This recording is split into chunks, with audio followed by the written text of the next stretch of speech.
Guys, I wanted to change my rear tire. I got a new Metzeler Roadtech 01s set rear and front, so I'm changing the rear, and I always, for me, it's pain in the butt, then the assembly of the wheel with the brakes, etc. So I was wondering what could I do to make it easier for me. So what I did, it's simple rope, goes through the wheel, both sides. On top I make a loop, and goes back down through the rear pad extent, and I tie it down here in the center, and I use this as a pedal, you see, and I lift the tire to be in exactly horizontal with the bolt.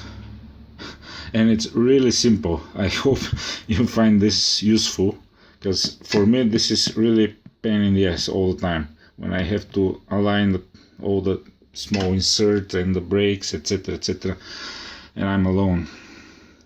I hope this works for you, but it's really simple. Just use it as a pedal here, tie the rope, and that's it.